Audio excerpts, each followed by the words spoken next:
response to Bill 2. I want to start by saying a big thank you to Ironworkers Local 720 for hosting us in their beautiful hall. My name is Corey Longo, my pronouns are she, her, and I'm the Secretary-Treasurer of the Alberta Federation of Labour.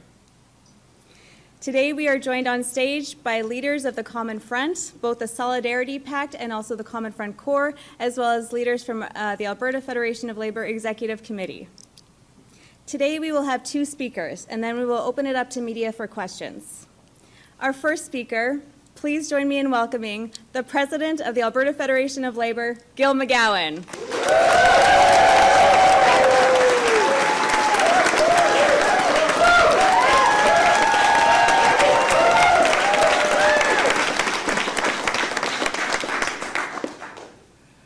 Danielle Smith has awakened a sleeping giant when she took the unprecedented step of using the notwithstanding clause to strip Alberta teachers of their democratic and constitutional rights. She galvanized unions in this province and indeed across the country like never before.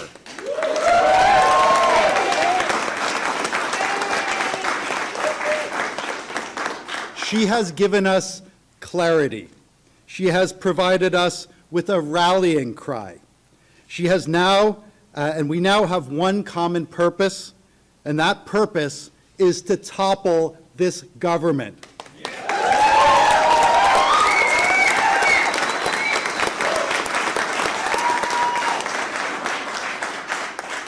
Not just for the sake of the teachers, not just for the sake of bargaining rights, but for the sake of our shared democracy and the future of our province.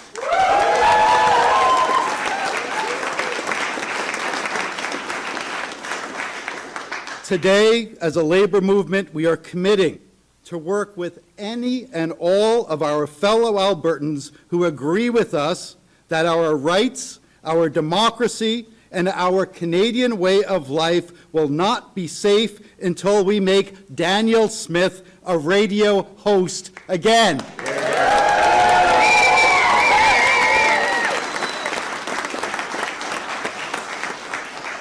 We are also committing to do everything we can to throw sand in the gears of this government to stop them from implementing what is clearly a MAGA-style agenda. An agenda that Albertans did not vote for.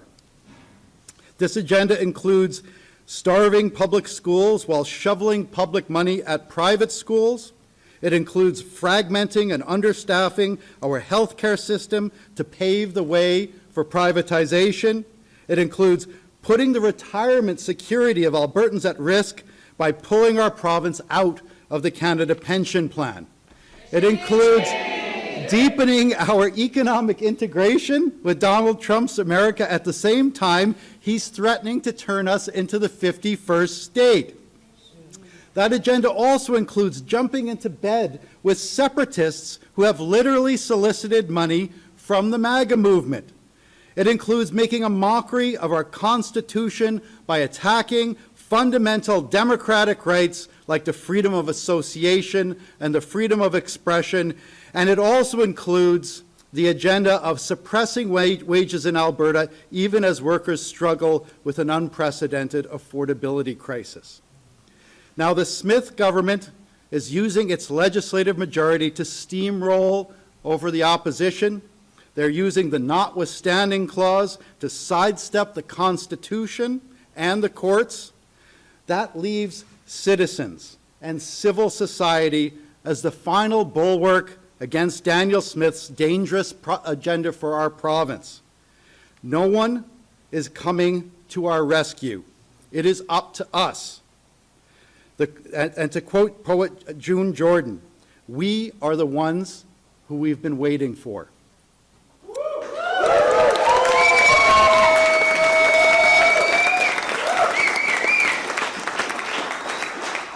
In this fight, unions have a special responsibility. We are one of the only institutions in Canadian civil society with the resources, the people, and the organization necessary to stand up to political bullies. So today, I'm committing on behalf of the Alberta Labour Movement that we will embrace that responsibility.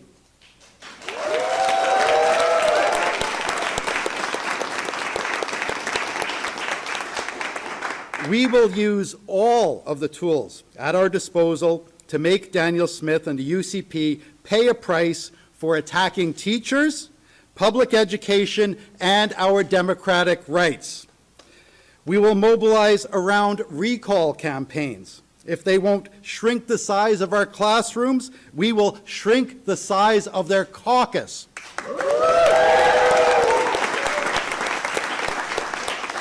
We will mobilize around initiative campaigns. If they continue underfunding public schools, we'll campaign to defund private schools.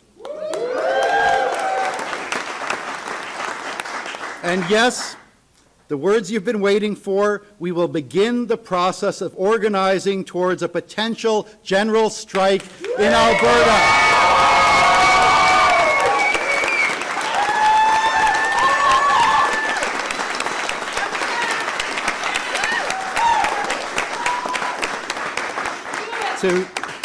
To play on the words of wartime Prime Minister Mackenzie King, not necessarily a general strike, but a general strike if necessary.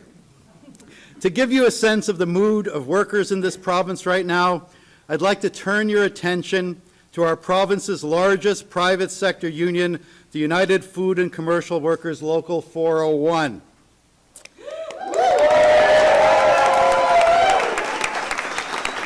Yesterday, UFCW 401 did a survey of their 30,000 members who work in grocery stores, warehouses, and meatpacking plants across the province, and this is what they found.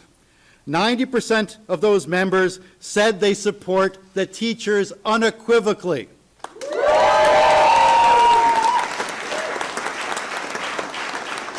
78% of those members said that they would support a general strike. And 69% of those members said they'd be willing to personally go on strike and participate in a general strike. So that is the sentiment that I'm hearing from union leaders, union activists, and individual workers across this province. Alberta workers are fed up. They're fed up with wages that haven't kept up with inflation. They're fed up with empty rhetoric from politicians who promise action on the affordability crisis but offer no real action. They're fed up with a system that is clearly and increasingly rigged against them. And now they're fed up with a government that is using its legislative power to silence workers and stop them from standing up for themselves.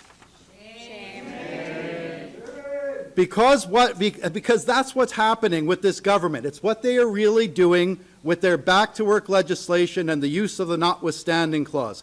They are using the heavy hand of the state to stop workers from banding together and standing up for themselves. The teachers didn't walk out on their students, they stood up for their students.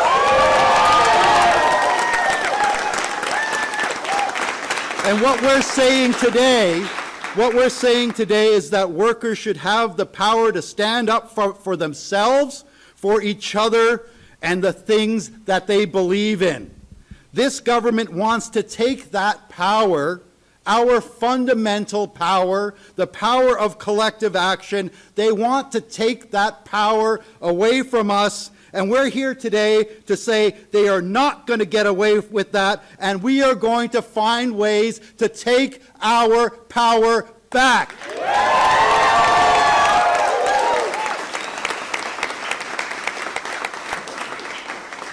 So that's why that this is such a unifying fight for us. It's why the possibility of a general strike is now firmly on the table.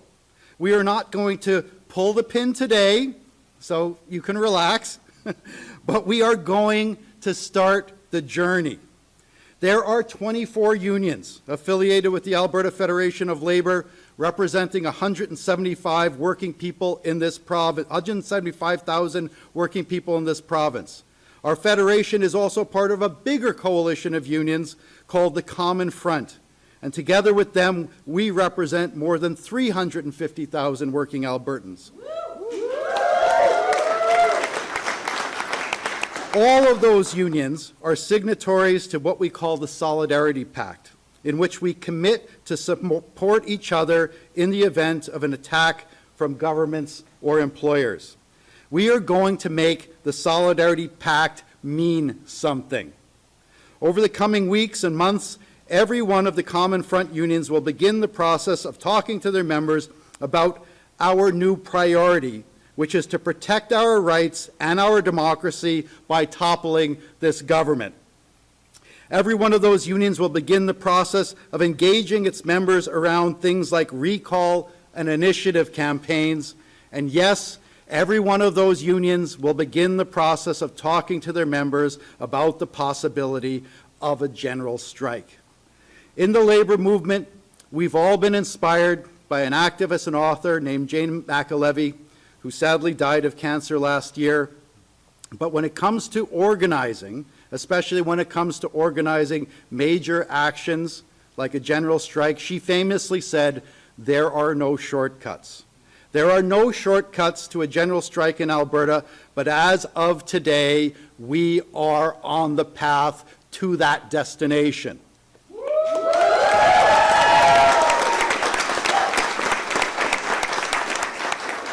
So not necessarily a general strike, but a general strike if necessary.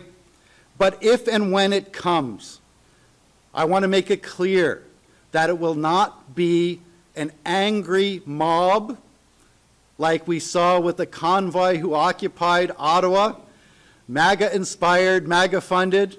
It won't look like that. Instead, it will be a joyous celebration of worker energy, worker solidarity, and worker power. Now, I'm just going to conclude. I want to conclude this afternoon with 3 comments and 2 pleas. First, it's important for us to recognize that Danielle Smith is a bully. And like other bullies, she counts on the targets of her bullying to be fearful, to feel helpless, to feel powerless and hopeless. And to be honest, many of us felt that way yesterday after she used the heavy sledgehammer of the notwithstanding clause to send 51,000 of our brothers and sisters back to work against their will. Many of us felt hopeless. But at this moment, I just want to tell people that there is no reason for us to be afraid. Because the truth is, through her actions, Danielle Smith has shown that she is the one who is afraid.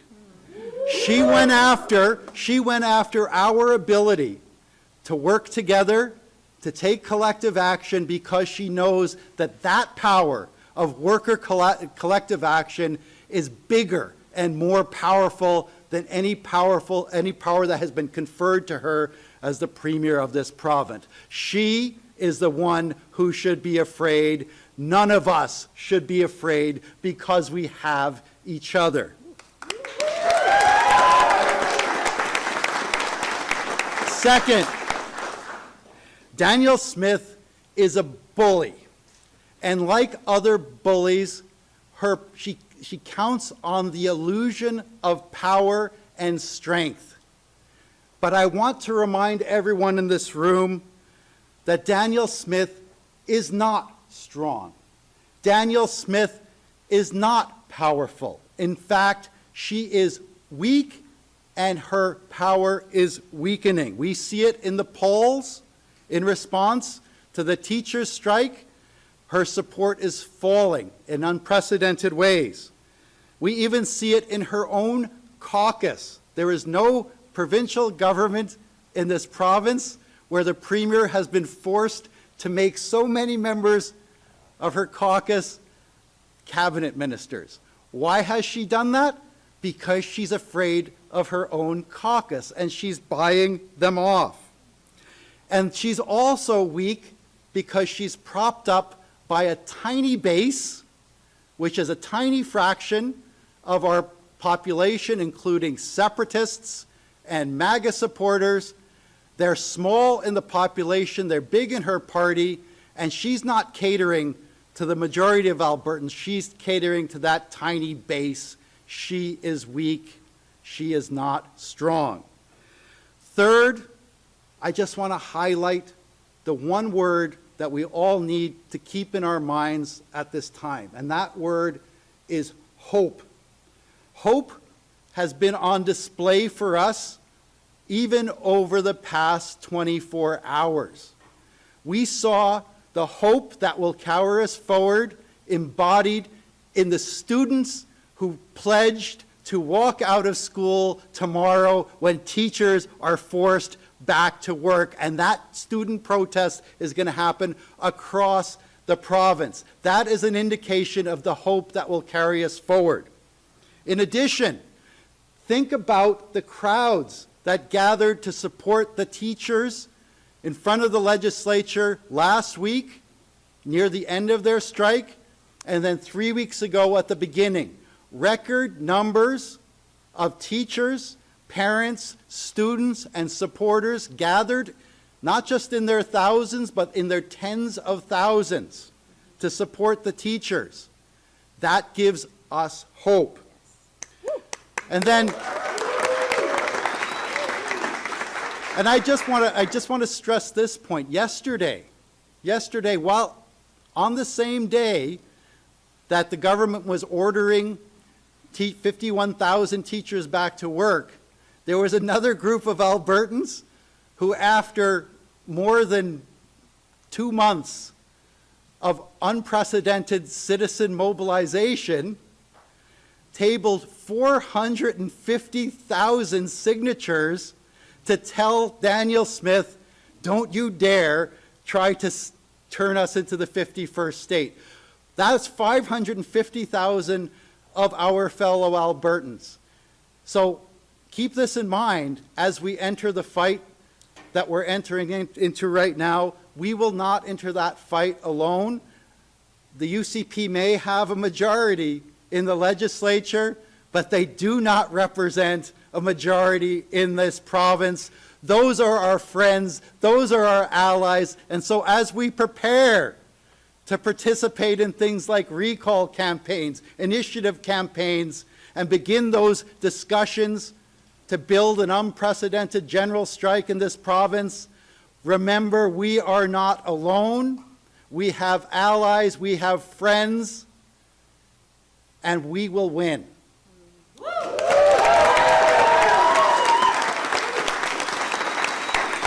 Now,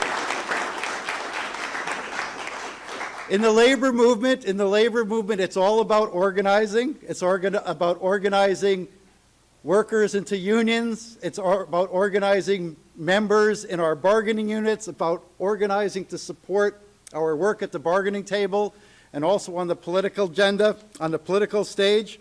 So I'm going to end today with 2 important organizing pleas.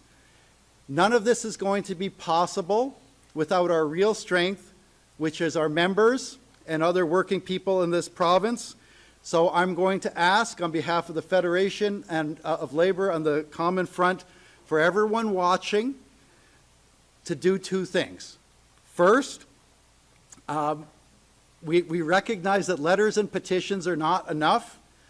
This is a time for real resistance, and we are building a resistance. So if you want to be part of that resistance, and we would argue that you need to be part of that resistance, then we need your name, and we need your contact information.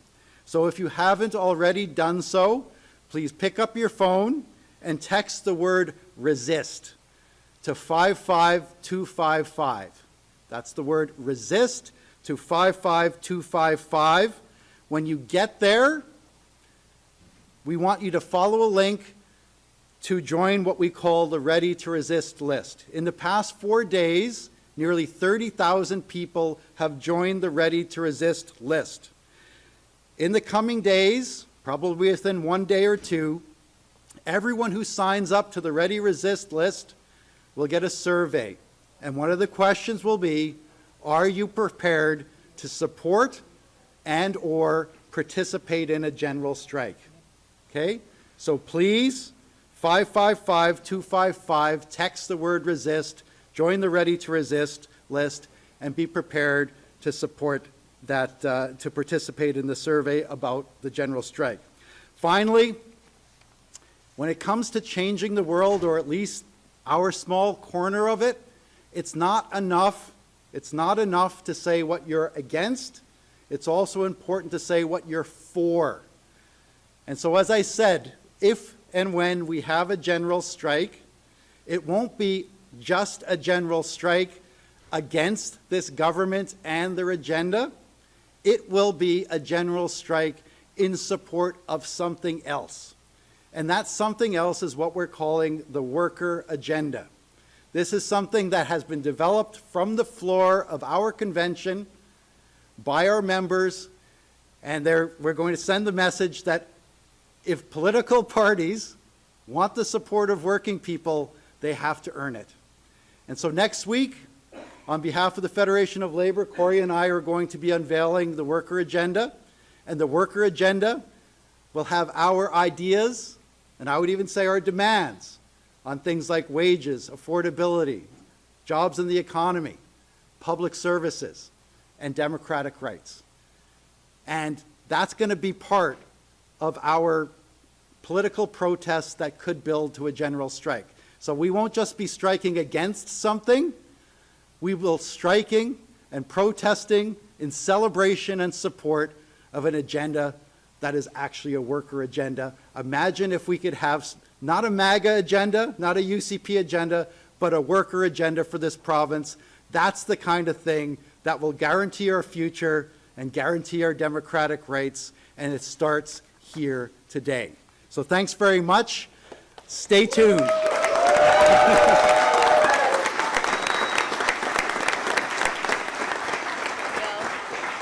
Thank you so much, Gil.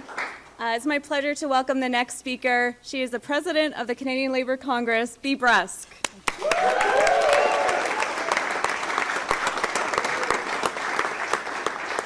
Good afternoon. What we are seeing in Alberta today is nothing short of an assault on working people and an assault on democracy itself. The UCP government has literally taken a sledgehammer to the charter rights of Albertan workers, the very freedoms that protect every single Canadian worker to stand up, to speak out, and to organize for a better life. At a moment in Canada when we should be working together to protect our jobs, to strengthen our public services, and to rebuild our economy, this government has chosen silence to the very people that keep Alberta running. Teachers, nurses, construction workers, and frontline public servants are all being told, sit down and shut up. And to make matters worse, instead of actually staying and defending her own bill, the one that shreds Albertans' freedoms, this premier packed her bags and took off on an international tour. Could not even face the workers of this province. And that says absolutely everything about this government's priorities. They're prepared to spend public money to fly abroad, all while attacking the very people who teach our children and care for our loved ones and build our communities here at home. So let's be clear, this is not just an attack on teachers. It's an attack on every single worker in Alberta and a worker right across the country. Because in the labour movement, we know that when one provincial government gets away with trampling the rights and freedoms, every single worker in Canada is at risk. Canada's unions will not stand by while this government tries to silence us. We have fought far too long and too hard for the very rights that built this country. The right to organize, the right to free and fair collective bargaining, and the right to speak with one voice. Our labour movement 100% supports Alberta's teachers and every single worker in this province and every community that refuses to be bullied into silence. Last night, Canada's labour leaders got together on an emergency call to discuss this particular issue. And we unanimously determined that the labour movement across Canada is going to fight this attack. in the courts, in the streets, on the airwaves, and in every single workplace in Canada.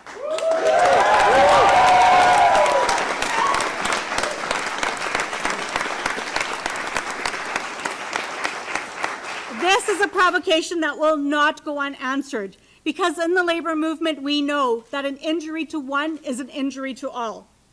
Danielle Smith will not get away with attacking the hard-won freedoms to associate, the freedom to fair and free collective bargaining, and the freedoms of Albertans to actually organize to speak with one voice. Thank you.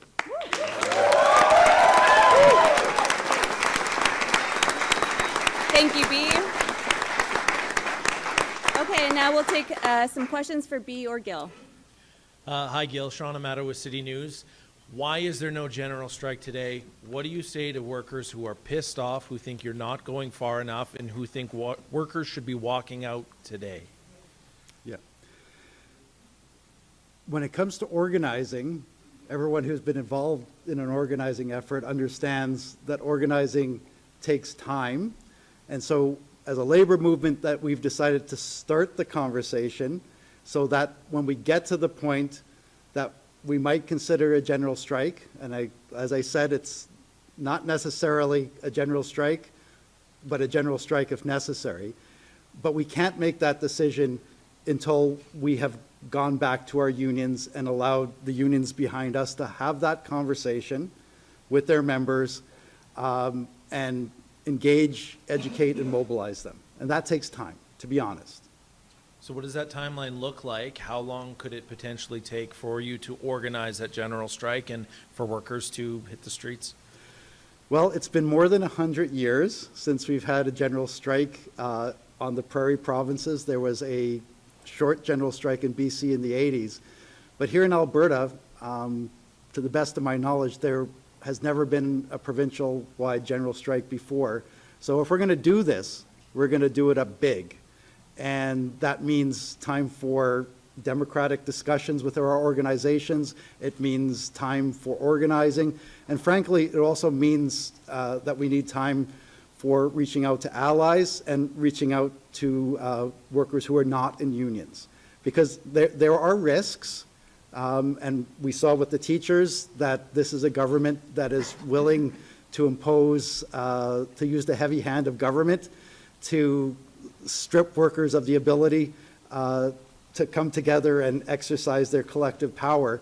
So if we're going to do this, it needs to be so big and so widely popular that we are all defended by the size of the movement.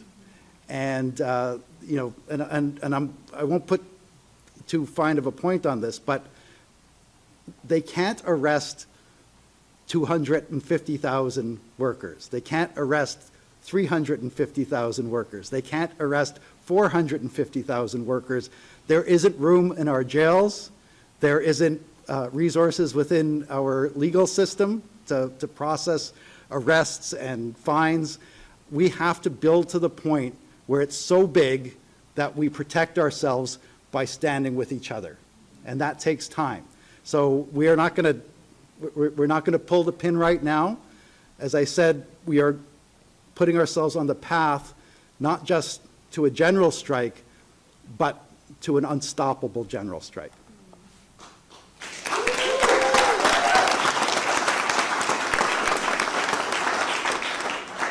Hi, Gail. Lisa Johnson with the Canadian Press.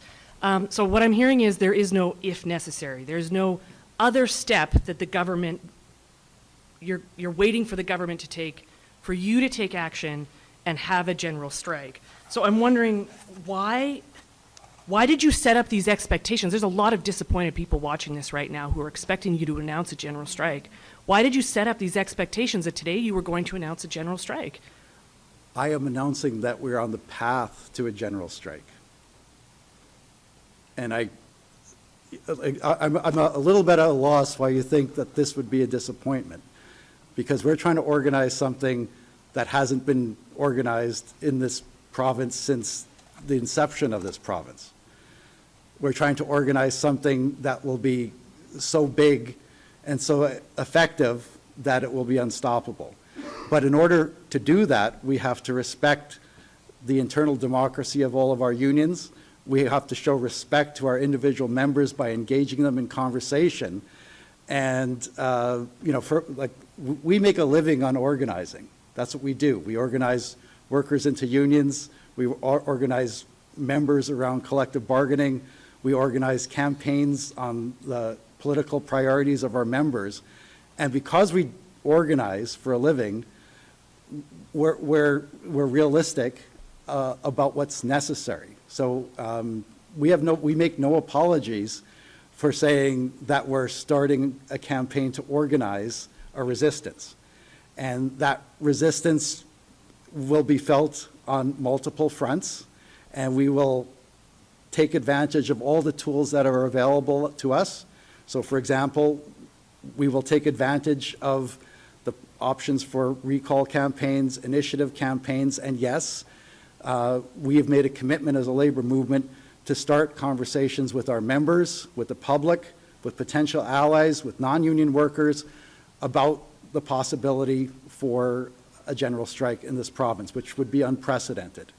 And to tell you the truth, also as an organizer, I will say that the process of preparing for something big like a general strike in some ways is even more important than the general strike itself, because it provides a platform and a forum for us to have conversations with working people about their concerns, about affordability, about wage stagnation, about the loss of important rights like the democratic right to association, collective action. Those things are all at risk right now. And so it's important for us not just to have a day of protest, even if that protest is big and shuts down the province.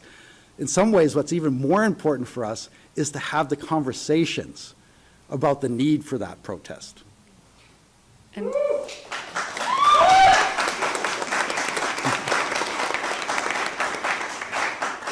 so I take your point right now, essentially you need to do some more organizing, you need to coalesce before you can call a general strike. If there is no general strike that is called, and forgive me for being the devil's advocate here, but if there is no general strike in this province in response to the notwithstanding clause, should Albertans, should your political opponents assume that this labor movement in Alberta is too fragmented to do one? Does this look like a fragmented labor movement? Like this, these are, what you see behind me is just a fraction of the leadership of this province. Okay, so we've built something new in this province. We already had an umbrella under the Alberta Federation of Labor that included representation for most unions in this province, but in the last year and a half, we've built something even bigger, which we call the Common Front. So this is unprecedented, like the size and the coordination and the cooperation between unions is unprecedented. And what we're announcing today is that the Common Front, which had been created to support each other at the bargaining table, is now making a commitment to support each other in transforming the conversations in this province.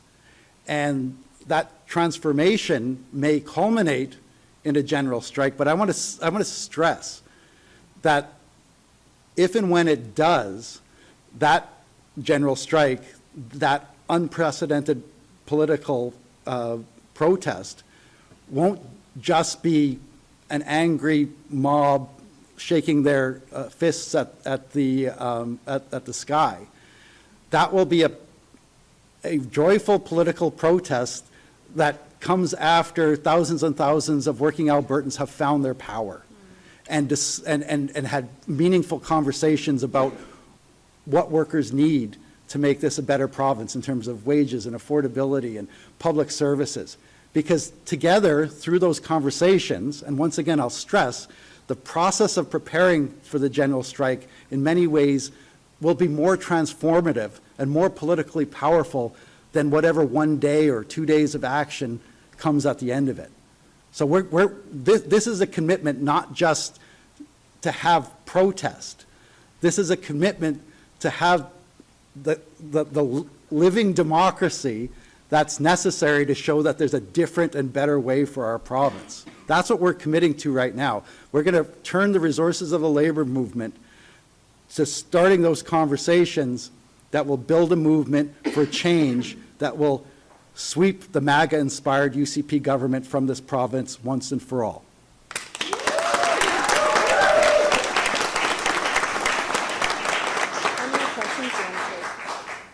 Emmanuel Prestovet, Radio-Canada. In 2022, the Ontario government passed a Back-to-School Act using the notwithstanding clause. Reminds you of anything? And at that time, Ontario unions organized an almost immediate walkout, which in part contributed to Doug Ford rescinding his legislation. Now you're telling us that maybe down the road we're going to do that, maybe, who knows. Why not do what they did? Because they got good results. They got the results that you're wanting. So I was there when Doug Ford tried the exact same thing and as part of the union response. This was before a strike even happened in that province. A strike was about to happen, and there was an unprecedented response from the Ontario labour movement and the labour movement across Canada to stand up and push back. This is no different in terms of what we are doing here. We literally had every labour leader in Canada on an emergency call last night, all of them pledging to take a variety of actions, to give a significant amount of resources, to do a variety of things to push back. So you've only seen the start of this pushback. This is not the end. This is the beginning.